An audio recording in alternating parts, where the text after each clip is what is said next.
Bon, alors, il y a 1000 façons de se rendre à une Kumbh Mela. Bon, des millions d'Indiens viennent à pied, prennent le train, des chevaux parfois, des vélos bien sûr, mais... Ah, ça, c'est pour moi, ça. Are you going to Vous allez à la Kumbh Mela? Can I Je peux come? venir? Oui, on y va, bien sûr. You all Vous y allez going? tous ou quoi? Ok, Oui, oui. let's go. Allez, on y va. La Maha Kumbh Mela, c'est le pèlerinage religieux de l'hindouisme. Il se déroule à Allahabad, sur les bords du Gange, et dure 55 jours. Donc c'est ici, au confluent de deux rivières sacrées, que se retrouvent tous les 12 ans des dizaines de millions d'Indiens pour ce qui est le plus grand rassemblement de l'histoire de l'humanité. Pendant un mois, je vais me plonger au cœur d'une religion vaste et complexe, aux traditions millénaires, pour tenter de comprendre ce qui attire autant de monde au bord de cette rivière sacrée. Pour m'initier, j'ai fait appel à des sadhus, ces prêtres hindous, qui n'hésitent pas à torturer leur corps pour élever leur esprit.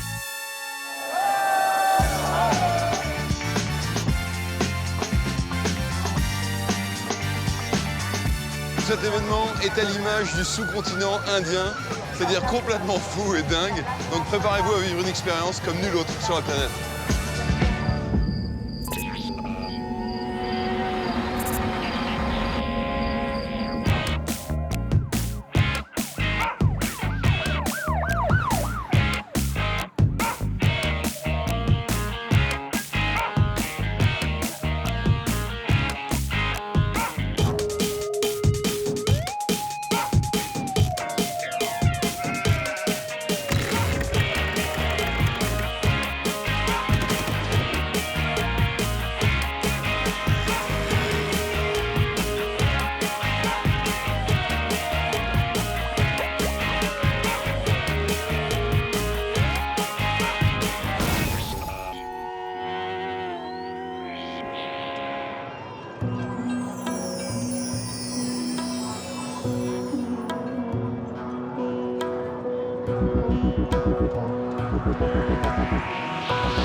Pendant les 55 jours du festival, la petite ville d'Allahabad, avec un peu plus d'1 million d'habitants, va devoir accueillir 2 fois la population de toute la France.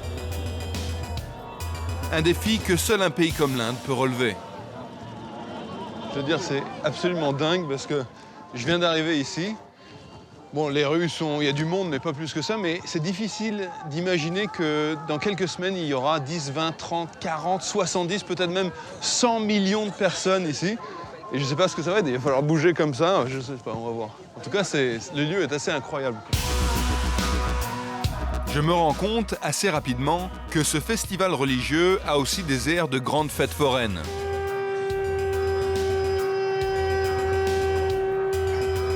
On vient s'enrichir spirituellement, mais aussi s'émerveiller devant les miracles de l'hindouisme. Salut à toi, Baba.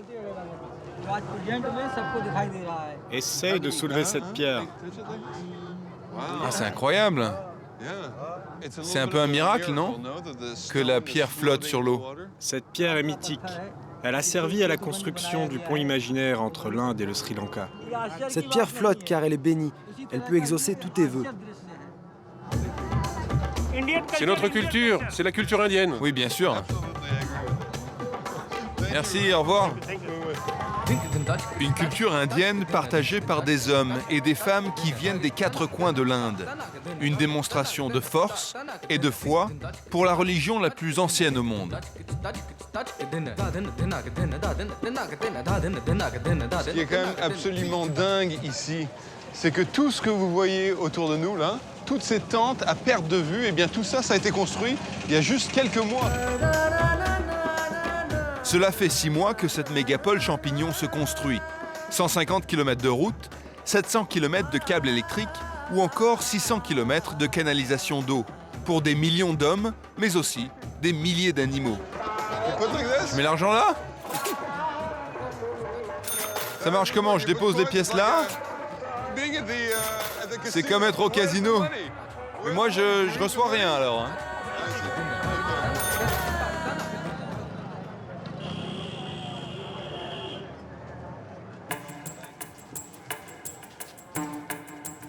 Et sans oublier, bien sûr, les vaches sacrées. À mon avis, c'est un signe. Elle s'est arrêtée devant cette tente. Je décide d'entrer. Je peux rentrer? Je veux juste rentrer. Hey, gentil vache. Non, non, pas là.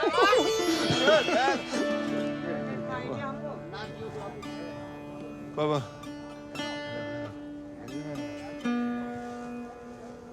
What's this? Thank you. Je fais connaissance avec mes premiers sadhus, ces prêtres de l'hindouisme. Tous ont renoncé au monde matériel pour une vie d'itinérance à la recherche d'une illumination spirituelle.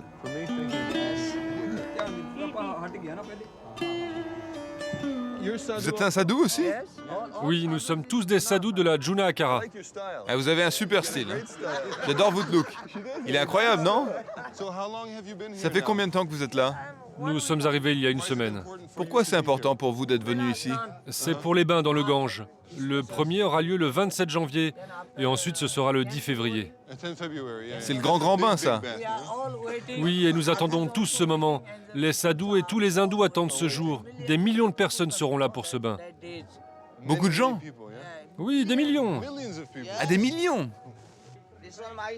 Regarde, là, c'est notre cuisine. C'est bien, même vos serviettes sont oranges.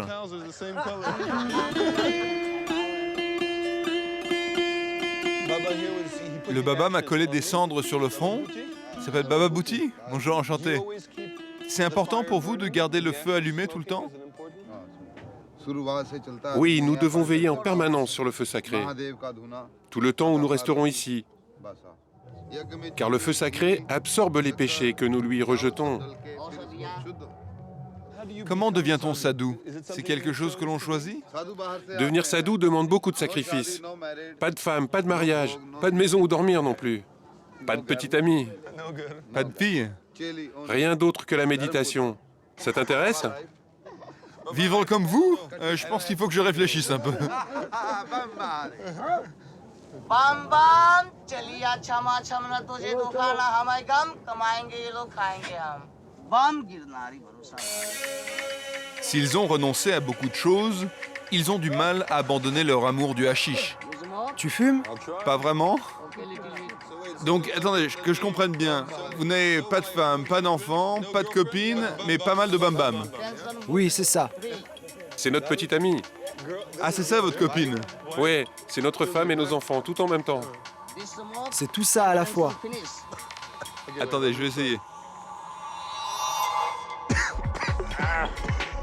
Ah, c'est fort. Ah, et maintenant, je comprends pourquoi vous dites bam-bam. Moi qui suis non-fumeur, je me rends compte que pour partager le quotidien de ces sadhus, il va falloir que j'apprenne à crapoter. Bon allez, on se retrouve tous hein, pour le grand bain, et puis on ira se baigner ensemble. Allez, à toutes.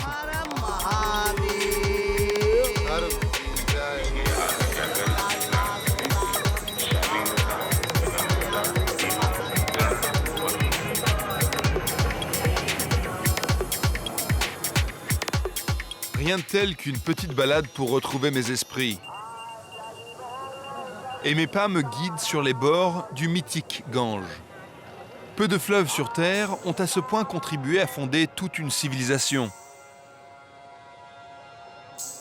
Plus qu'un cours d'eau, en Inde, le Gange est vénéré comme une déesse vivante.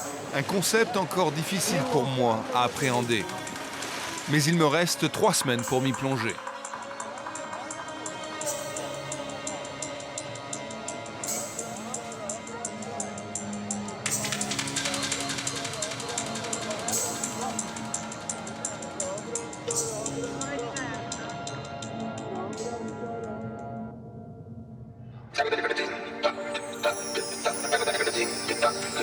Je me rends compte que si je veux décrypter tout ce qui se passe autour de moi, eh bien je vais avoir besoin d'aide. Je rencontre un photographe indien qui connaît bien ces festivals religieux. Il s'appelle Saurabh.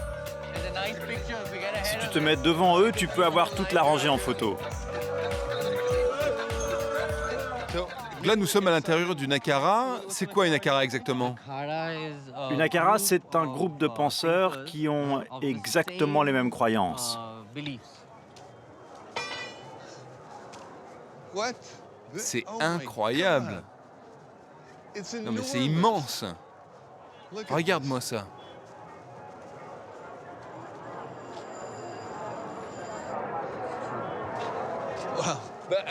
Mais explique-moi un peu là, parce que je comprends pas. C'est quoi cet endroit exactement? C'est le lit d'une rivière qui était couvert d'eau. En temps normal, tout est recouvert d'eau?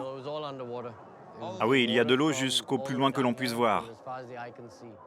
C'est le plus grand rassemblement humain que l'on ait connu. Il devrait y avoir 120 millions de personnes cette année. 120 millions de personnes? Mais je n'arrive même pas à imaginer ce que ça doit être. Je vois deux rivières différentes là, non? Il y en a une grande en face de nous et une autre qui vient de la droite? Il y a la Yamuna qui vient de l'ouest et le Gange qui descend du nord. Et au milieu, il y a une troisième rivière imaginaire qu'on appelle la Sarasvati. Il faut absolument qu'on redescende là-dedans et que tu montres tout ce qu'il y a à voir.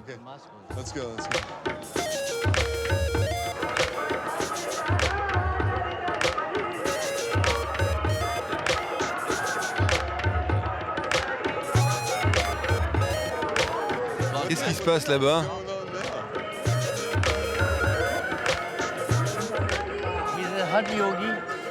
C'est un yogi qui s'apprête à faire une performance pour montrer sa force au public.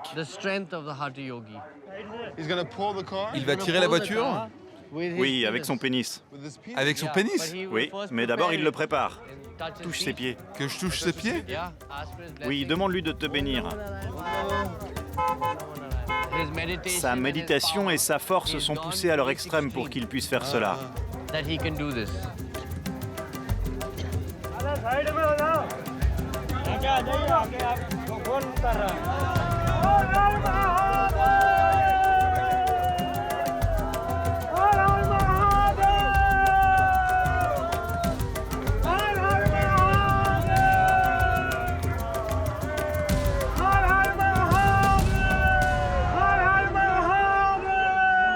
Ah dis donc, ça me fait froid dans le dos.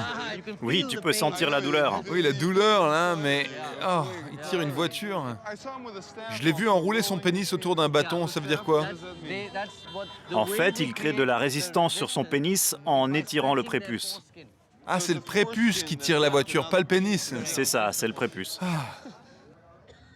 Il est absolument stoïque. Oui. Il ne montre aucune expression. Oui, c'est la force absolue. Viens, on va le remercier. Combien d'années d'entraînement lui a-t-il fallu pour faire ça? Ça fait 12 ans que je m'entraîne. Je voulais te demander autre chose. En Inde, c'est quand même une société plutôt prude. Alors comment est-ce que les gens réagissent devant la nudité de tous ces nagas? On l'accepte comme une forme de Dieu. Quand ils ne sont pas nus, ils portent du orange parce que cette couleur symbolise le feu. C'est pour signifier qu'ils ont tout brûlé en eux. Qu'ils ont brûlé tous leurs désirs, leur envie d'argent, leur envie de possession. Merci.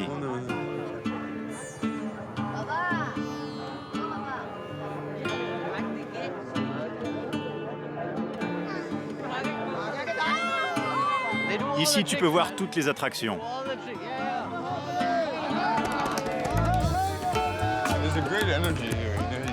Il y a une énergie incroyable ici. Les gens viennent de toute l'Inde. C'est la beauté de la foi et la raison pour laquelle tout le monde apprécie cette foire. La religion est un aimant et tout le monde vient ici pour exprimer sa foi en l'hindouisme et parce qu'ils veulent aussi faire partie de cette fête. Non, mais il se passe aussi des choses incroyables, comme celui-là là-bas. C'est un yogi. Om Namo Narayan Maharaj. Om Namo Narayan.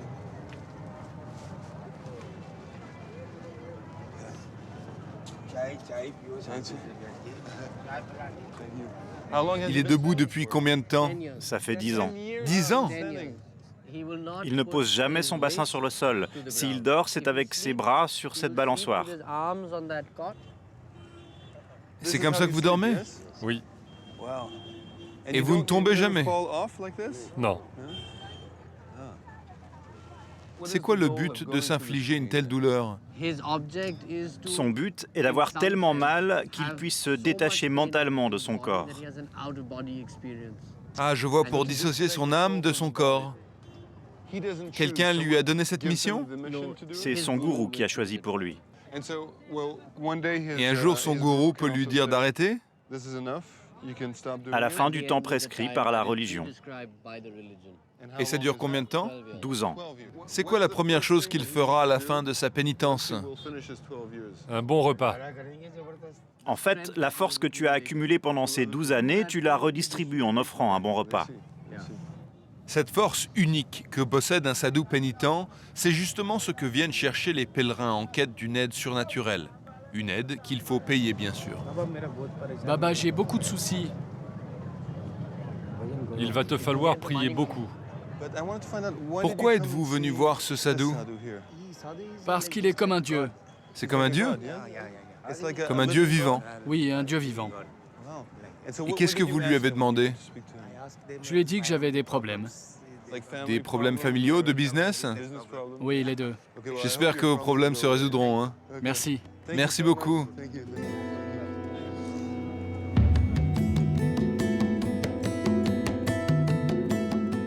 En Inde, ces hommes couverts de cendres sont donc considérés comme des dieux. Chacun détenteur d'un pouvoir unique selon les pénitences plus ou moins violentes qu'ils s'infligent.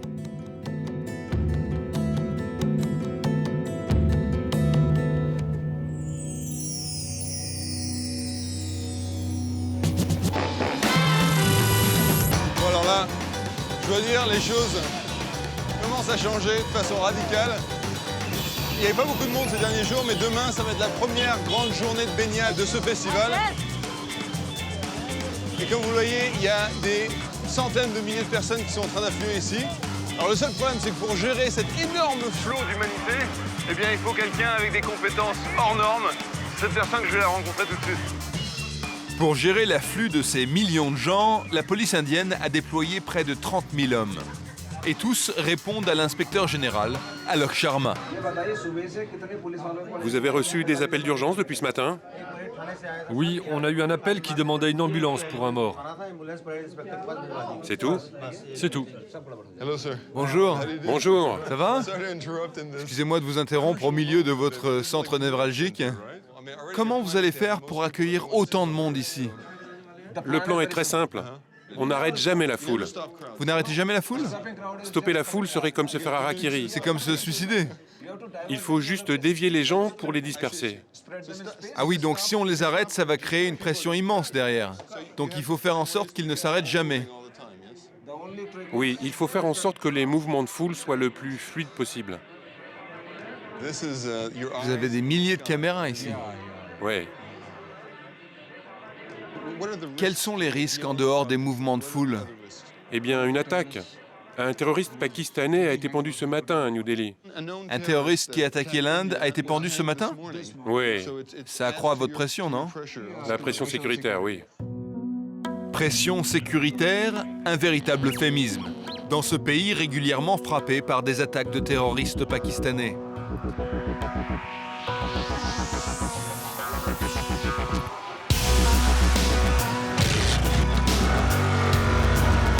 Bon alors, je sais que marcher, c'est bon pour votre rythme cardiaque que les médecins le recommandent.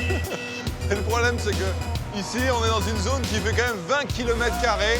Il y a des millions de gens qui sont là. Si on veut aller se déplacer un peu et rencontrer, j'ai emprunté cette moto. Alors, elle n'est pas exactement à ma taille. Il faut que je me mette comme ça pour conduire, c'est plus agréable. Ah oui, allez, bien.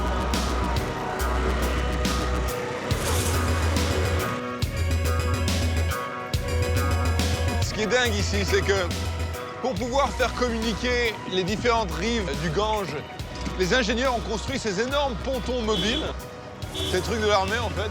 Il y en a 18. Et c'est le seul moyen pour permettre à des millions de gens de pouvoir se déplacer librement d'un camp vers un autre.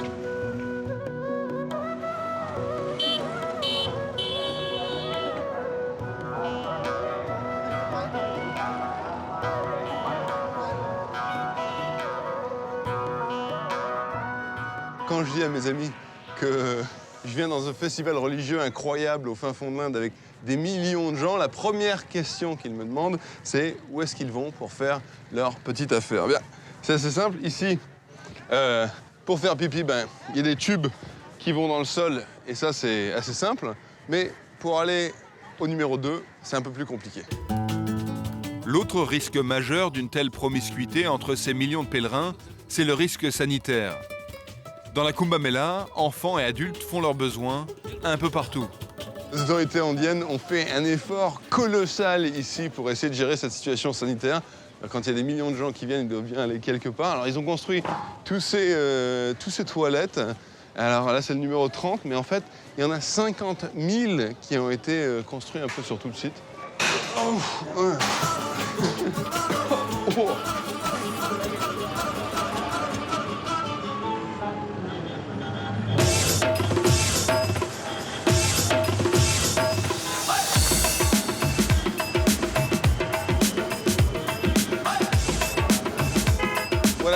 Venir ici la nuit, c'est vraiment complètement différent. On se croirait à Las Vegas. Mais c'est Las Vegas, c'est la même idée qu'à Vegas, attirer les gens. Sauf qu'au lieu de les attirer dans les hôtels ou les casinos, on essaye de les attirer vers la religion. Donc en fait, c'est comme Las Vegas sans les péchés. Non, c'est le Vegas qui lave tes péchés. Chacune de ces portes représente un courant différent dans l'hindouisme? C'est ça. Chacune des akharas représente un courant différent de l'hindouisme et de son enseignement. Tu peux être un yogi si tu aimes la douleur ou les épreuves physiques. Tu peux être un intellectuel et tu seras dans une akhara différente. Ou encore, tu peux vouloir faire la charité, distribuer de la nourriture, des habits, des couvertures. Dans ce cas-là, il y aura une autre akhara pour toi. Elles ont toute une spécialité liée à une tradition dans l'hindouisme. C'est ça. L'une des akharas expose de jeunes sadhus parqués dans un enclos pour attirer les badauds. Pendant la grande partie des 55 jours du festival, ils resteront là, sans sortir. C'est vraiment étonnant, hein, qu'ils soient parqués comme dans un zoo, comme ça. C'est ça. Qui sont ces jeunes? Ce sont de jeunes sadhus en initiation. Là, ils apprennent à maintenir le feu et à rester à ses côtés. Depuis combien de temps es-tu un sadhu? Depuis 2 ans et demi. Ah oui, ça fait pas longtemps. Tu as quel âge? Environ 22 ans. Pourquoi tu n'es pas sûr? Parce que quand nous quittons notre foyer, nous nous détachons du temps. Ceux qui ont un foyer se souviennent de leur date de naissance, mais nous n'avons plus besoin de ça. Nous nous concentrons sur notre foi et rien d'autre. Il y a un âge minimum pour être initié sadhu? Entre 8 et 10 ans. 8 ou 10 ans? Bien que certains soient donnés à la religion lorsqu'ils sont bébés. Et alors, c'est vraiment difficile d'être un initié? Devenir un sadhu, c'est apprendre à mâcher des billes de plomb comme si c'était des bonbons. C'est un processus très difficile. Je peux prendre une photo?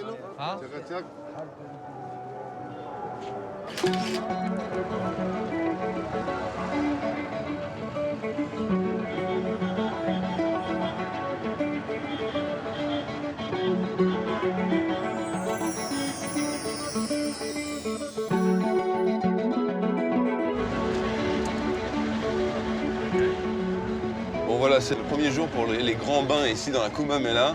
Et aujourd'hui, c'est le premier jour d'une pleine lune pour cet événement. Et c'est ce qui attire tous les gens. C'est très bon augure d'aller se baigner le jour d'une pleine lune.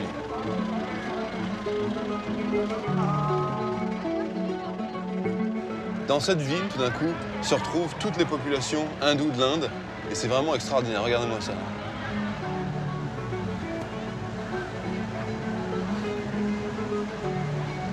Ah, disons, incroyable. J'ai même pas vu ça. Il y a des millions de gens le long de la rivière, là.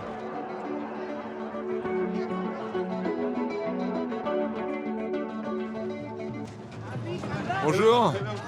Vous êtes allé vous baigner? Oui, oui, T'es bien ou pas? ça va. Bon, je dois vous avouer quelque chose. C'est mon premier pèlerinage religieux. J'en ai jamais fait un avant. Ni à Lourdes, ni à la Mecque, ni nulle part. Donc là, je veux dire que c'est quand même un événement assez incroyable parce qu'on peut sentir la ferveur et la culture surtout. C'est ça qui est vraiment excitant.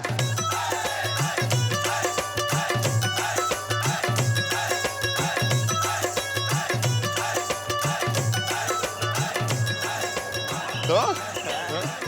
Alors, on va se baigner? Yeah. Non mais c'est quand même une vue absolument délirante, quoi. Je crois que c'est officiel, c'est la première fois de ma vie que je vois autant de monde au même endroit. Il y en a tout le long de la rivière. Pour ce petit bain, il n'y a que 5 millions de personnes qui sont venues s'immerger dans les eaux du Gange.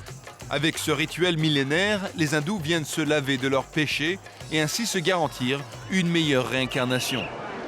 Hello. Bonjour, vous venez de sortir? Oui, je viens de sortir. Oh, Oh, dis donc, votre main est froide. Mais non. C'est froid à l'intérieur, non? How are you? Bonjour. I see. Sympa la poignée de main. And did you go swim? Vous y êtes allé aussi? J'ai nagé, oui. Tous les matins. Pourquoi? Parce que c'est le patron. Because he's boss. Parce que c'est le patron, il y va d'abord.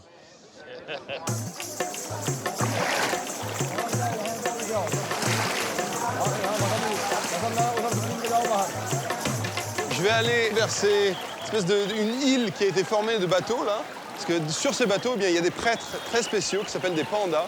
Et eux, leur job, c'est de faire en sorte que les gens font correctement leurs ablutions pour faire plaisir aux dieux. Donc j'y vais. Oui, je vous rejoins. Oh, it's Non, c'est cold, froid, hein. Elle est vraiment froide. Je m'attendais à ce que ce soit un peu plus chaud quand même. Okay, I'm gonna go see Je vais aller voir les pandas. No? Okay. Par ici?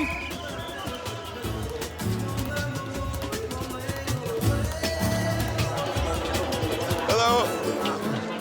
Ah yes, thank you. Des noix de coco? More coconuts. Encore? Ce sont des offrandes pour le Gange. What is C'est your quoi votre rôle What do exactement? you do? Nous commettons tous des péchés. Notre âme en est souillée, alors notre travail, c'est de nous assurer que tous ces péchés soient correctement lavés. Pour cela, nous touchons de l'argent. What is this? Et ça sert à quoi? C'est pour te bénir, Okay. au nom du Gange, de la Yamuna, du Sarasvati, Okay. et aussi pour ton père, pour ta mère et ta famille. J'ai une petite famille, monsieur, hein? Okay. So this is like a Ah oui, c'est une bénédiction. It's about as C'est aussi douloureux qu'aller à la messe.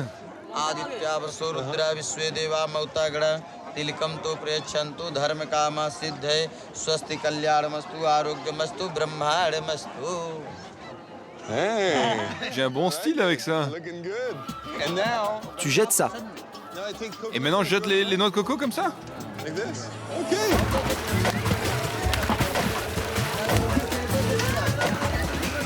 Okay, and this now. Ah oui, donc tout ça, c'est pour les dieux. The gods, yes? Oui, c'est ça. Thank you for showing Merci, me. hein. Sympa. Et l'argent. Ah, money. Ah, de l'argent? Ah, ok. En fait, ils veulent que je le paye parce que chaque noix de coco, en fait, ça coûte 40 roupies. C'est le moyen que ces prêtres ont de gagner de l'argent. Donc, il va falloir que je casse ma tirelire, là, parce que j'en ai balancé une vingtaine à l'eau.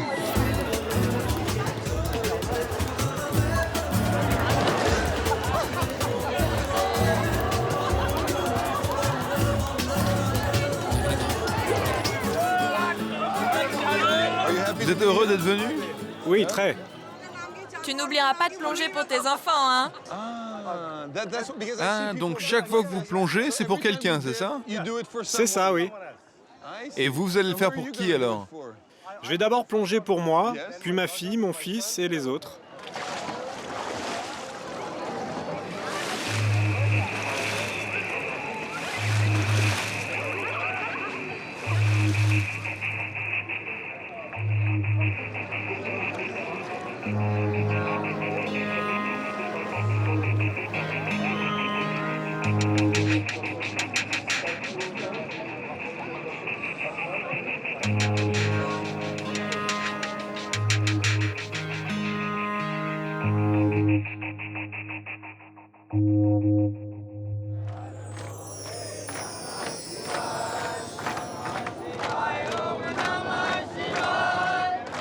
Qu'est-ce qui se passe là? C'est la cérémonie d'initiation pour la Juna Akara. Et ils vont devenir sadhus aujourd'hui. Donc toutes ces personnes vont devenir sadhus. Tous ceux qui sont là, tous ceux qui sont nus, assis là. Mais si tu veux en savoir plus sur cette cérémonie, il faut que tu parles à un Naga sadhu.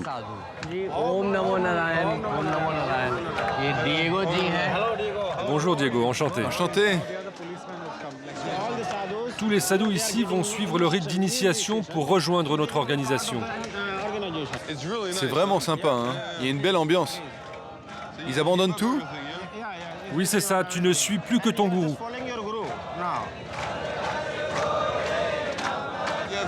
Je vois de jeunes garçons, mais aussi des personnes plus âgées. Oui, c'est pour tout le monde. On peut devenir un baba à n'importe quel âge? Oui, à n'importe quel moment de ta vie. Ah oui, donc si on devient baba jeune, c'est mieux? Parce que tu y consacres toute ta vie? Oui, et tu deviens plus respecté. Aujourd'hui, tous vont suivre un rituel spécial que nous faisons quand une personne décède. Ah, vous faites le même rituel quand une personne décède que quand elle est initiée? Oui. Ça signifie que vous enterrez la personne qu'elle était avant? Oui, cette personne meurt et toutes ses anciennes relations disparaissent. Ils vont être rasés pour redevenir comme des enfants. Qu'est-ce qui se passe là? Là, ils y vont.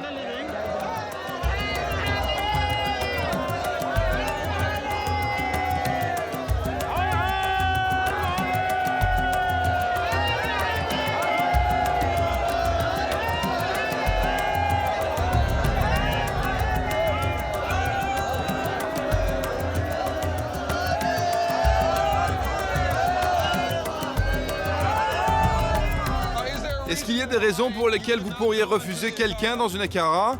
S'il a été un criminel, par exemple? Oui, on vérifie tout le monde. Ça doit prendre du temps, non? Ah oui, ça prend du temps. Donc c'est ici qu'ils vont se faire raser? Oui, c'est une tradition ancienne qu'ils gardent très secrète. Le service d'ordre de la Juna Akara ne tarde pas à nous chasser. Cette partie de l'initiation consiste à se faire raser le crâne et le pubis pour retrouver la nudité d'un nouveau-né et simuler ainsi sa renaissance. L'heure est venue pour les disciples de se baigner dans le Gange et se laver des péchés de leurs anciennes existences.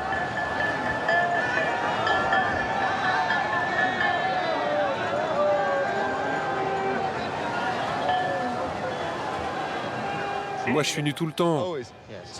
Ça fait quoi d'être nu en permanence? C'est super, j'adore ça. Je me sens libre. Oui, ce qui est bien, c'est qu'il n'y a pas de lessive, hein. Mais les pulsions sexuelles sont parmi les plus irrépressibles. Comment font ces jeunes gens pour les contrôler? Cette énergie sexuelle, tout dépend de comment tu la vis, comment tu t'en sers. Tu peux la détourner vers autre chose. C'est uniquement spirituel. Nous mettons cette énergie au service de nos prières.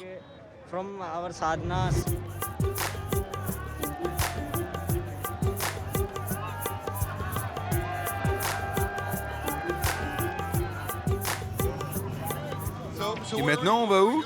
On va à la Juna Akara, mon organisation. À ton Akara. Juna, ça veut dire vieux. C'est l'une des plus anciennes? Oui, la plus ancienne et la plus importante. Et il y a combien de sadhus ici? Environ 200 000. 200 000?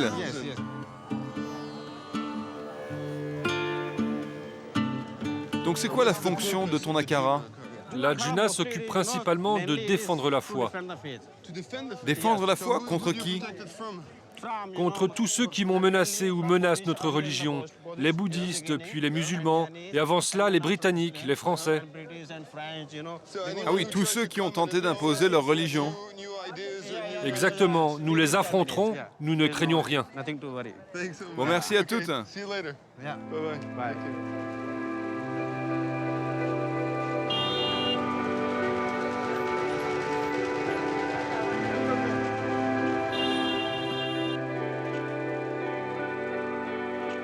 Raj m'a invité à passer la soirée avec lui et ses amis.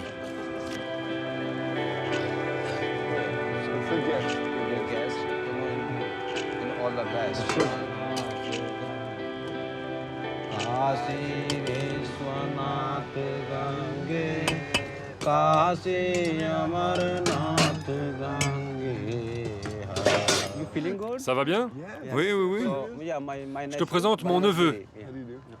Enchanté. Et c'est un genre de sadhu différent? Non, non, c'est aussi un Naga Baba. Ah oui, parce que je pensais que les Nagas étaient toujours recouverts de cendres et étaient nus. Oui, au début, tout le monde doit faire ça. Mais tu n'es pas obligé de le faire toute ta vie? Non, ce n'est pas définitif. Tu peux commencer quand tu veux et arrêter quand tu veux. Nous portons de la cendre parce que nous pensons que tout le monde retourne à la cendre. De la cendre à la cendre. C'est ça. Tu penses que le monde actuel est obsédé par le matérialisme? Oui, la plupart des gens sont aveuglés par la possession. Ils ne savent pas ce qui est bon ou mauvais pour eux. Ils veulent juste une belle voiture si le voisin a une belle voiture. Ils passent leur vie à courir sans jamais réfléchir, courir après de nouvelles choses.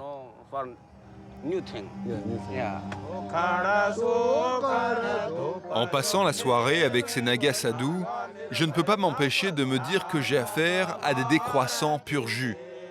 Leur empreinte carbone est quasi nulle et ils ont compris que le bonheur ne réside pas dans le consumérisme. Décidément, j'ai encore un long chemin à faire.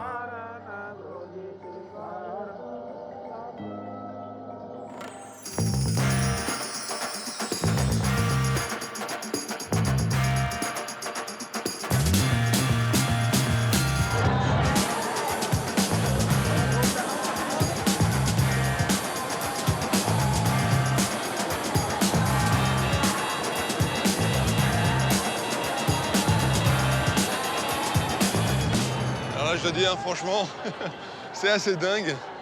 Il reste plus qu'un seul jour avant la grande baignade sur les bords du Gange. Et tous les jours, depuis quelques jours maintenant, bien, il y a des centaines de milliers de gens qui sont en train de rentrer dans la Kumbh Mela. C'est assez excitant, il y a un vrai changement d'énergie ici. C'est notre gourou, vous n'avez pas le droit. Je ne sais pas exactement ce qui est en train de se passer. Il y a des flics un peu partout. Je vais porter plainte. Arrêtez avec votre politique.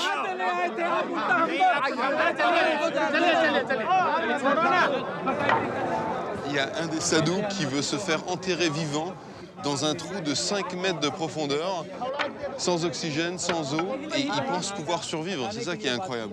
Alors je ne sais pas exactement ce qui va se passer, mais 9 jours, ça me paraît beaucoup quand même.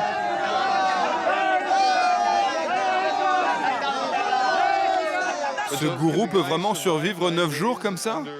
C'est bien ce qui nous inquiète. On se demande comment un homme peut survivre 9 jours sans air. Mais c'est assez courant ce genre de choses un peu mystiques en Inde, non? Je n'ai jamais vu ça avant. Je ne crois pas aux événements surnaturels. Je ne crois qu'à la réalité. Oui, vous êtes comme saint Thomas, quoi. Vous ne croyez que ce que vous voyez. Vous ne m'empêcherez pas de m'enterrer. Je dois sauver la Terre des catastrophes naturelles et il refuse que je m'enterre. Je suis un Naga sadhu. Je suis sur Terre pour accomplir ma mission. Ne m'en privez pas.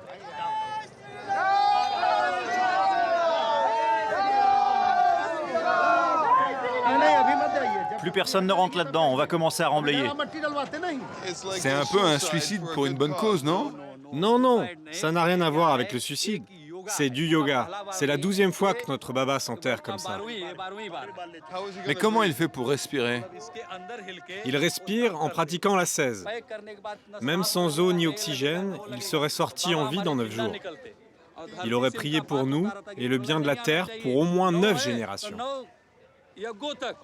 Ah, c'est un super baba! Il aurait pu empêcher les tremblements de terre.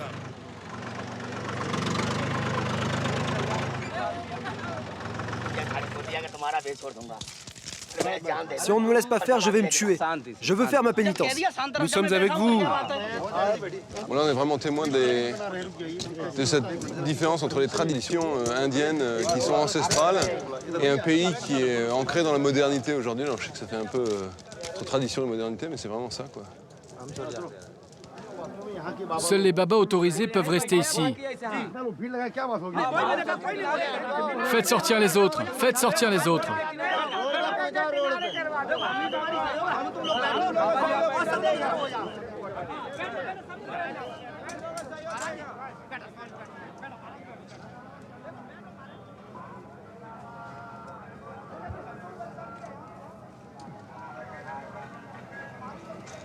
faire une petite interview, mais je crois que c'est un peu compliqué là maintenant.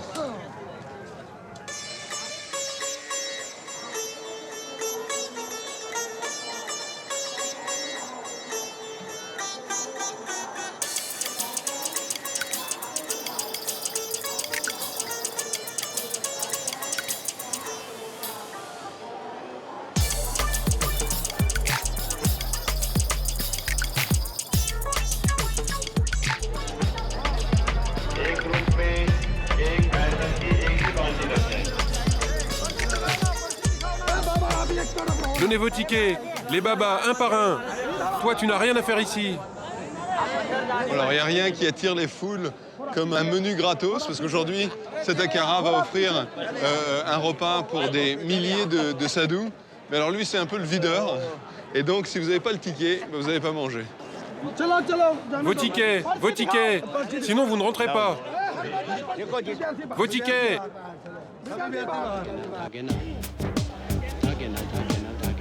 Cet Akara, spécialisé dans la charité, nourrit plus de 2000 personnes par jour. Guru Sajraj est en fait australien et c'est l'un des rares dirigeants d'Akara qui soit étranger. Un statut qui fait de lui une véritable star locale.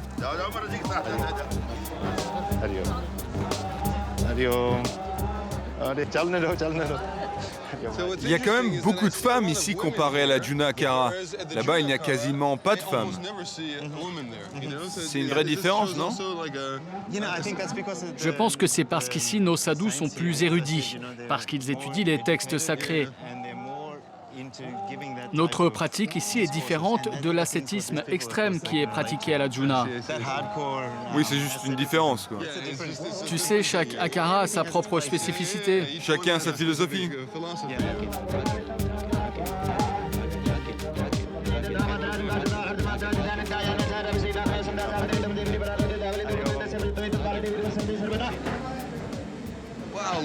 Ah non mais regardez-moi la taille de ces gamelles. J'en ai jamais vu d'aussi grandes. Et donc là, vous préparez un repas pour vos disciples, c'est ça? Pourquoi vous faites ça? Il y a deux choses. D'abord, de nombreux sadhus viennent ici sans rien, juste avec leur tente. Et tous ces gens, il faut bien qu'ils mangent. Alors les sadhus les plus importants de notre Akara offrent ces repas chaque jour. Et aussi, ils font des donations. Ils donnent de l'argent à chacun, du plus pauvre au plus riche, pour les aider à entretenir leur monastère, faire les réparations nécessaires, etc. Donc c'est une forme de charité à l'intérieur de l'Akara, c'est ça? Oui, c'est ça.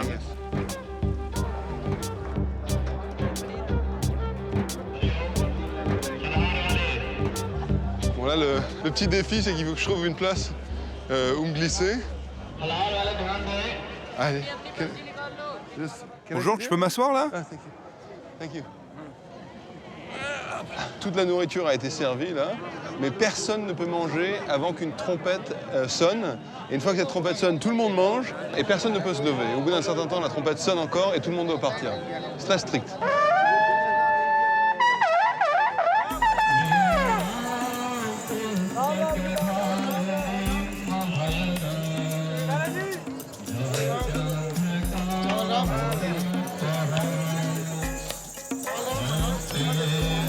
Je suis pas super flexible, mais je veux dire que je commence à avoir super mal aux jambes. J'espère que le repas ne durera pas trop longtemps.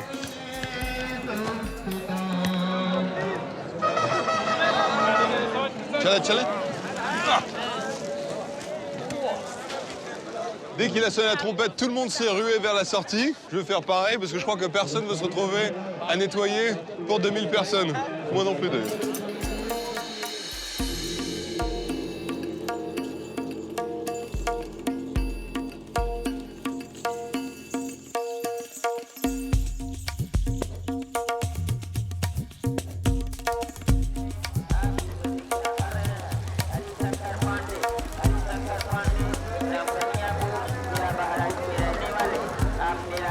Ah non mais ça, j'adore, hein, j'adore.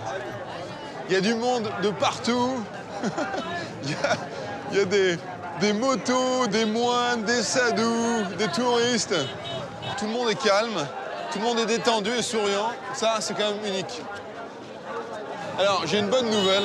Raj m'a invité à passer la nuit avec eux dans le Junakara, parce que demain, c'est le grand jour, le jour que j'attends depuis 1 mois maintenant, la grande baignade. Et donc, il m'a proposé de venir avec lui se baigner demain avec tous les sadhus, les Naga sadhus. Donc, je veux dire que c'est un grand honneur, parce que je crois qu'il n'y a pas beaucoup de blancs-becs comme moi qui ont eu cette opportunité.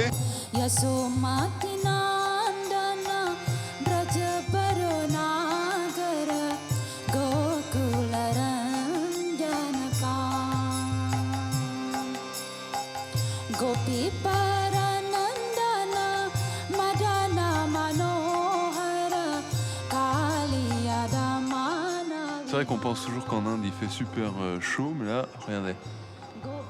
Je crois qu'il doit faire 4-5 degrés. J'ai mon charbon qui brûle là, une petite couverture et puis mon baba qui va me surveiller toute la nuit, donc je pense que je vais faire de beaux rêves. Bon, ouais, j'ai quand même pris mes boules caisses.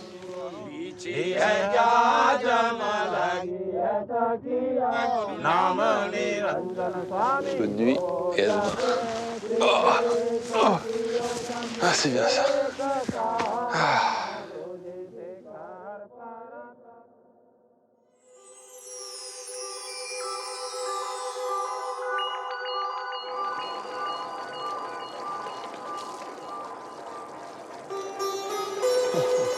dis donc. Ah, mais ça, c'est quand même incroyable. Là, ils sont en train de se couvrir de cendres. C'est une tradition ancestrale. Et moi, je suis là avec mon pull, mes chaussettes, ma couverture.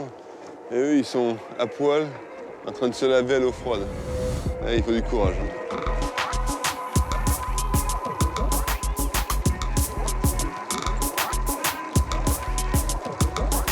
Yes.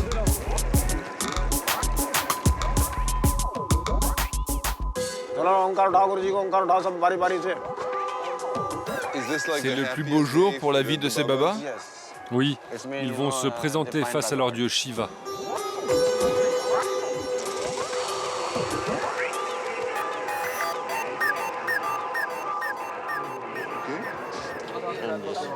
Me voilà enfin un sadhu.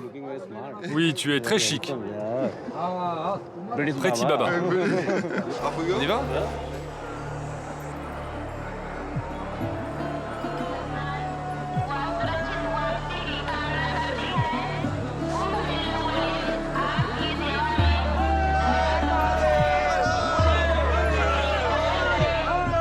Dans toutes les avenues, toutes les rues, toutes les allées de la Kumbh Mela, des dizaines de milliers de cortèges se forment pour prendre part au bain royal, le plus sacré de tous les bains du festival. 30 millions de personnes sont en route pour le Gange. Tous ces gens sont des fidèles du gourou? Oui, Mais il y en a des dizaines de milliers. des dizaines de milliers, voire plus. Ils suivent un gourou car il a une grande puissance spirituelle. Alors, ce qui est intéressant, c'est que chaque chariot qui passe là avec un gourou est suivi de tous ses croyants.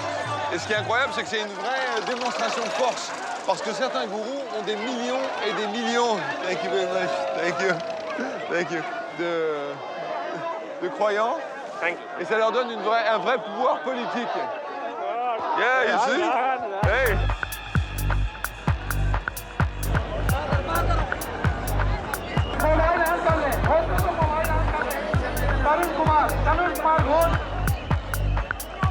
Alors là, on sent quand même qu'il y a une vraie différence par rapport aux autres Akharas, parce que là, la Juna va arriver, ils sont en train de faire place nette. On sent qu'il y a une vraie tension quand des milliers de Naga Baba vont débarquer là. Ça va chauffer, je pense. Ils ne laissent personne d'autre se présenter devant Dieu. Ah, je vois. Parce que Dieu arrive, donc personne ne doit se mettre sur son chemin. C'est ça. Je vous ai déjà dit de vous mettre de l'autre côté. Oui, j'y vais, tranquille. Dépêche-toi.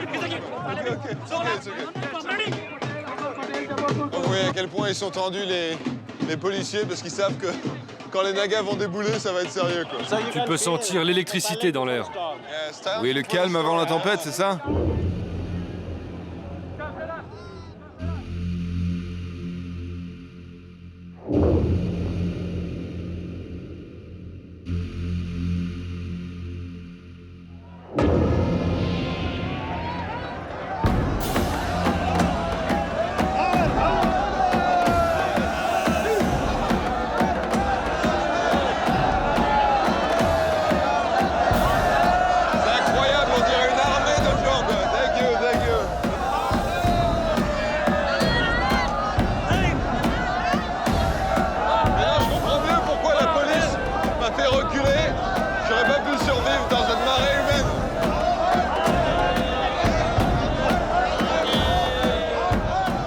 peux y aller là?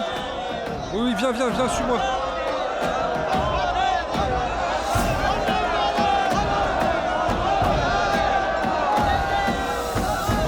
Non, c'est incroyable!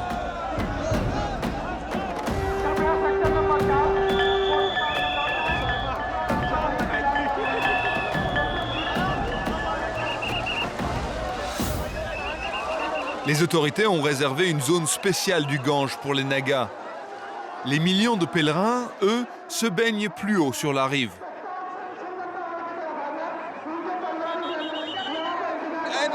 J'ai bien compris que les gens viennent se baigner pour laver leurs péchés, mais vous, vous êtes des saints. Alors pourquoi vous baignez-vous? Nous nous baignons pour récupérer les péchés des gens.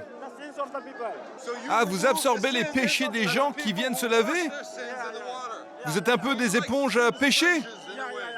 Pour que le Gange reste propre, c'est ça? On nettoie, c'est ça.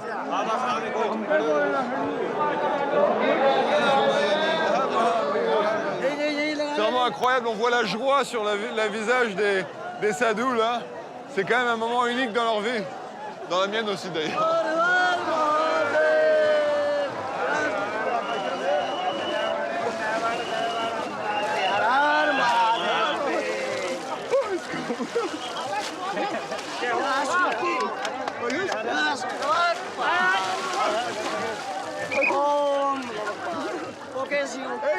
Merci, c'est vraiment sympa. Je peux en faire une autre pour ma mère? C'est